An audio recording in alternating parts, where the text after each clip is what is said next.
జయ జయ లక్ష్మీ నరసింహ వజ్రస్తంభజ నరసింహ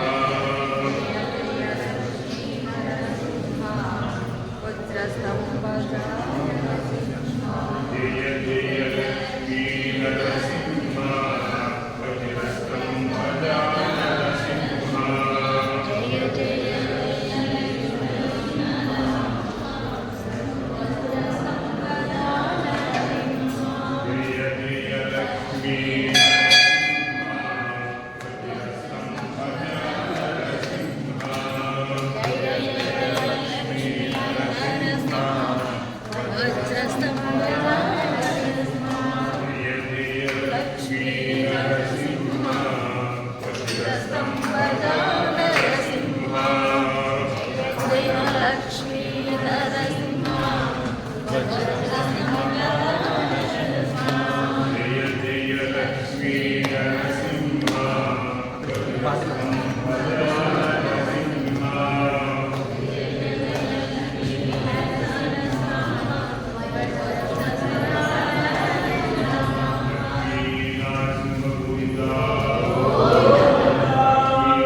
అభిషేకం.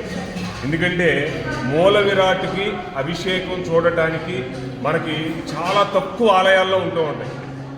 మనం వెంకటేశ్వర స్వామి వారికి తిరుమలలో తెల్లవారుజామున 3 గంటలకు అభిషేకం మొదలవుతుంది.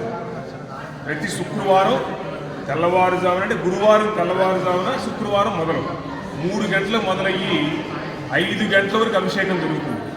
ఆ టిక్కెట్టు 2032 వరకు బుక్ అయ్యి ఉన్నాయి.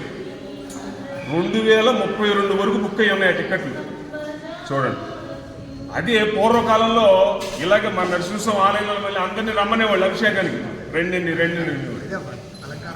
ఆ అభిషేకానికి మేము వెళితే, మేము దాంట్లో అర్చకులం కాబట్టి, తిరుమలలో అర్చకులు మా మామయ్యలు కాబట్టి, మేము అభిషేకానికి వెళితే పక్కన భార్య ఉందా, భర్త ఉన్నాడా, పిల్లలు ఉన్నారా మొత్తం మర్చిపోతారు. 5 గుమ్మాలు మొత్తం కూర్చోబెడతారు. చివరి వరకు మొత్తం లైట్స్ అన్నీ ఆఫ్ అయి ఉంటాయి. స్వామివారు ఒక్కడికి తెల్లని వస్త్రం కడతారు. స్వామివారికి 25 క్యానులు పాలు, 25 క్యానులు పెరుగు, అన్నీ 25 మొత్తం.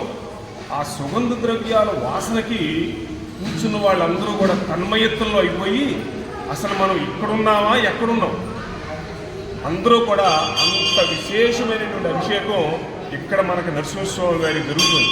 కాబట్టి ఇలాంటి అభిషేకంలో పాల్గొంటే సమస్త దోషములు, హోమంలో పాల్గొన్న అభిషేకం చూస్తే 50% పుణ్యం, హోమంలో పాల్గొంటే 100% పుణ్యం.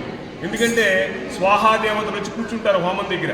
చక్కగా కూర్చుని మనం వేసే ప్రతిదీ మన చేతితో వేస్తాం. మన చేతితో వేసే ప్రతిదీ కూడా చక్కగా వాళ్ళు స్వీకరిస్తారు. వాళ్ళు స్వీకరించి మనకు ప్రతిఫలాన్ని ఇస్తారు. నారసింహ సుదర్శన హోమం అంటే చాలా విశేషమైన హోమం. సమస్త దోషములు కూడా తొలగిపోతాయి.